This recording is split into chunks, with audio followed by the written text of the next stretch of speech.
Okay, so today we're going to be making low-carb breakfast enchiladas, and these are all the items that you're going to need in order to make them. We have low-carb tortillas.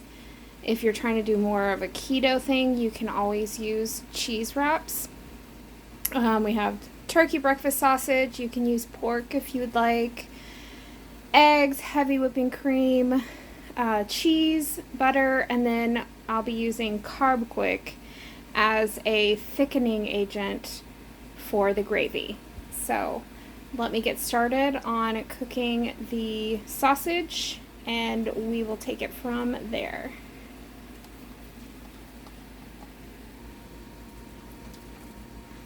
Okay, so we're just going to go ahead and cook the sausage. And I just put a little bit of oil in there just to help the meat cook a little bit. You don't need to worry about adding too much because we will be adding butter to this in order to make the sausage gravy. So we're just going to let this cook up, and then after that we will get started on making the sausage gravy with it. Okay, so once the sausage is done, you're going to go ahead and separate out enough to use for the filling of the enchiladas. So I went ahead and did that. Set that aside. And now we'll get started on the actual gravy part. And first off, you're going to add a full stick of butter to what is still in the pan with the sausage. Just let that melt down because the butter is needed to make like a roux for the gravy.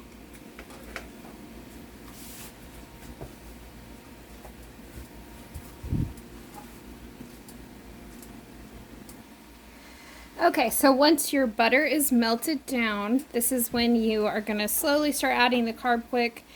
You do not have to use a full baking mix. I'm doing it because it's what I have on hand. You can also use any other kind of thickener that you want, like almond flour, coconut flour, but you'll have to eyeball it because I know that absorbs a lot of moisture. So we're going to just like slowly add this in just to add a little bit of thickener. If you've never made gravy before, you're just going to want to eyeball it, and you really can't go too terribly wrong. Just do not let the mixture burn. And especially when the heavy whipping cream and everything is in there, you're definitely going to want to continuously keep stirring it just to make sure that it doesn't stick to the bottom and burn. So we're just going to keep adding some thickener until it looks about right.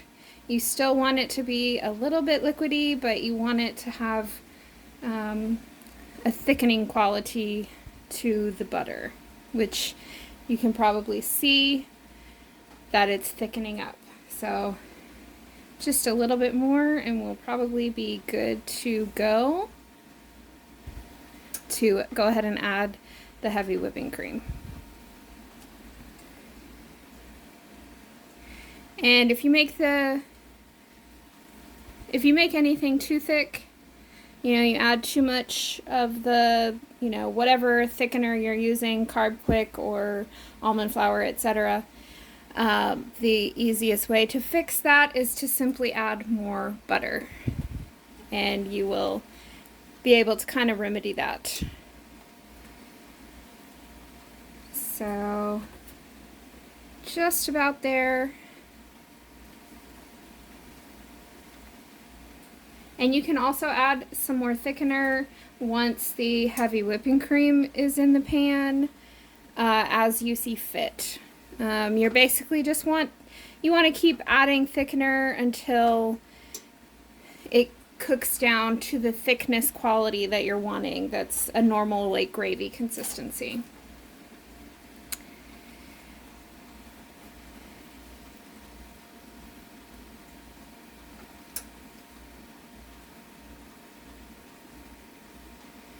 Okay, we are just about there. I'm gonna add just a tiny little bit more. And then I will be putting the heavy whipping cream in there and letting that cook down. So what you're gonna do when you're making gravy or sauce or anything like that, it basically has to cook down all the excess moisture.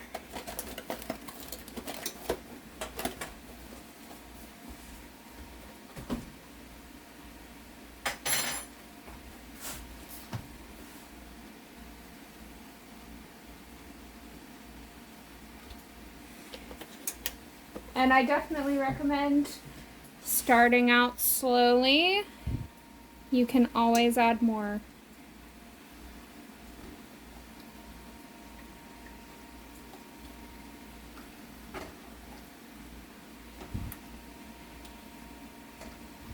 I'm thinking this is going to need a little bit more heavy whipping cream.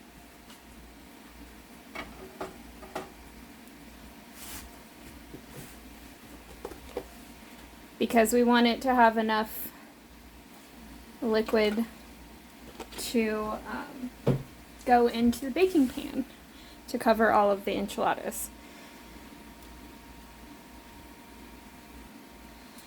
So this is probably, this and the roux, making the roux, is probably the trickiest part about making gravy or sauce of any kind. My trick is I always heat it up a lot, like put it on pretty high heat, and that seems to help the mixture kind of thicken up and all come together. But again, it's going to be eyeballing it, you know, try to make sure it's the thickness level that you want. If you added too much liquid, you can always add some more thickener to that.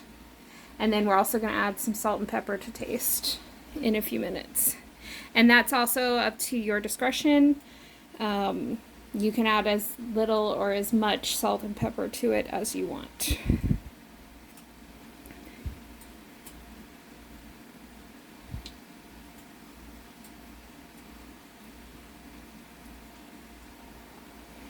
Okay, and if you can see, it is bubbling. This is good. But during this process, when it's at a high heat, you're going to want to pretty much continuously stir it to make sure nothing's sticking on the bottom and nothing is burning. And I'm about to turn the heat down because it's pretty much all come together now. Okay, so basically the gravy is already done, and you just want to eyeball it by using the spoon to see if it's the thickness that you like. Some people like a super thick gravy. I'm not one of those people, but if you do like a super thick gravy, your options are to continue allowing some of the liquid to boil out, or you can continue adding more thickener until it reaches the thickness level that you like. I like this thickness level for this recipe for the enchiladas. So we're just about done with the gravy. We're going to set that aside and get started cooking the eggs. Okay, so I'm a big fan of coconut oil, so I'm going to be using butter flavored coconut oil to cook the eggs in. If you do not like that, you can use the oil of your choice. You could use regular coconut oil, or you can use regular butter. So we're going to get that going just a little bit. Okay, so I used 7 eggs for this. Again, you can just eyeball it. I'll probably end up making about 9 or 10 enchiladas out of this, give or take. So I didn't want too many eggs. I think this should work out with enough with the other fillings that we have going into the enchiladas. But if you like them to be completely stuffed, you can do, 9, 10 eggs, just depending on how many you like. Okay, so once the eggs are scrambled, now we're going to move on to assembling the enchiladas. Okay, so the filling for the enchiladas, all you're going to do is put, a little bit of cheese, as much as you desire, in each enchilada. We're also going to be adding cheese on top, so keep that in mind. So cheese, and then just a little bit of sausage. Again, to your liking, however much you want inside the enchiladas. And then you're gonna put a portion of the scrambled eggs in there.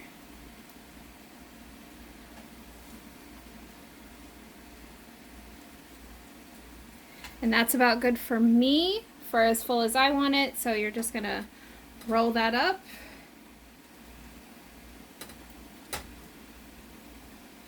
To your liking.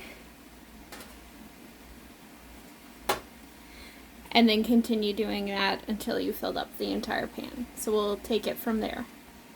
Okay, so here we have the enchiladas all rolled up, and I was able to fit 8 into this pan. So all that we have left to do is we're just going to cover it with the gravy and then pop it in the oven, just, for it to all like come together. Okay, so we covered it with gravy, and the most important thing is just to make sure that all of it is covered in gravy. So you don't want any like tortillas that are drying out in the oven or anything like that. So it's covered in gravy now, and we're just going to pop it in the oven. I would say a quick 10 minutes or so, 10 to 12, something like that. Again, just to like kind of get everything heated up nicely, and then it just kind of like comes together. And when we pull it out, we'll put a little bit of cheese right on top. And here we have the final product, fresh out of the oven with cheese melted on top. And I'll go ahead and plate some up because I'm definitely gonna indulge in some of this. So here we have it, and let me know in the comments what you think. Anybody who's a big fan of breakfast pizzas or biscuits and gravy and things like that will definitely love it, I think. So you guys enjoy, and make sure to follow for more low carb recipes.